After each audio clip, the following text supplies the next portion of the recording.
Youthtuber here, trying to make use of my tube mentally better. Have you heard about manipulation? Manipulative behavior occurs when a person uses controlling and harmful behaviors to avoid responsibility, conceal their true intentions, or cause doubt and confusion. Manipulation tactics such as gaslighting can damage a person's psychological well being. Manipulation is a very dangerous psychological tactic that is used by manipulators to control the victim. So, today we will talk about this tactic and about them which are capable of using it. Who have given the term of manipulator. Manipulation. I have heard my friends and those who are studying with me say that manipulation can be mastered. They feel that manipulation is an art. Manipulation is not an art. If you ask me, it is not an art at all.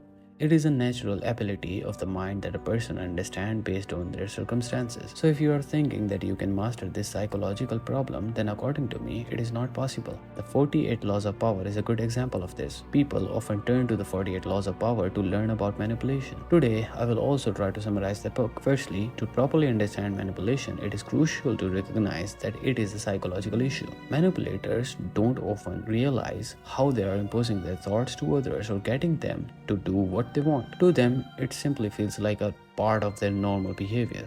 However, ever since Johann Liebert's character from the series Monster gained popularity, our youth has developed an interest in understanding manipulation and mastering it. It is often believed that if a man or woman is very much attracted to you, it means they are manipulating you or you are being heavily influenced by them. The term manipulation was first used in 1834 during a war, and a great example of this is when Galileo convinced his superior of a false belief to achieve a third in height. Galileo set a good example of manipulation using his brilliant mind. This refers to Galileo's early phase when he desperately needed money. He was supporting his household by working for other scientists, but then an idea came to his mind.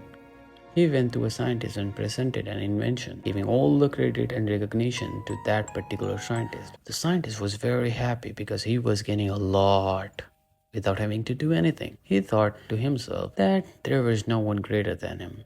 But he didn't realize that Galileo was much smarter. Galileo never let him feel that he was being used like a ladder to achieve his own dreams. By using him, Galileo was arranging for his own food, income, and reputation. This principle is well explained in the 48 Laws of Power, the book I told you earlier that people are using to learn manipulation. This law is known as never outshine the master. Look, I'm not saying that the 48 Laws of Power can teach you manipulation, but it can teach you somewhere and some things. What I personally believe is that the best way to learn manipulation is through your own experiences. I think those who understand their own situation have understood manipulation already.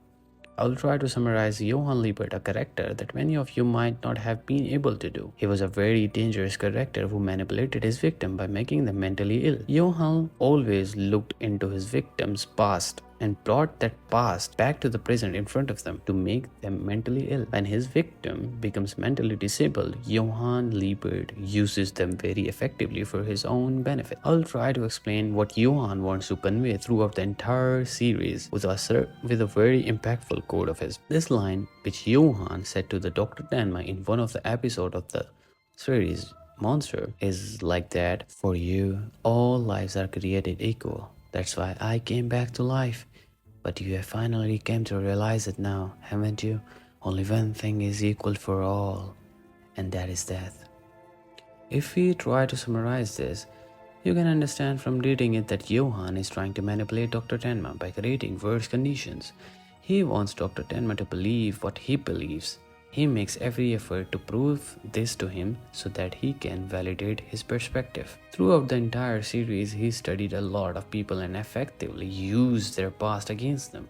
And they do what Johann wants to do. This is a really great series, so if you have the time, do watch it, especially if you haven't seen it yet. If you have interest in manipulation, so you can see this series. This is a great series. Okay. So guys, that's it for today's video. If you want more information on manipulation or manipulators, please comment. And if you would like me to make videos in Hindi or German, let me know. I'll try to change the language. Until then, goodbye and take care.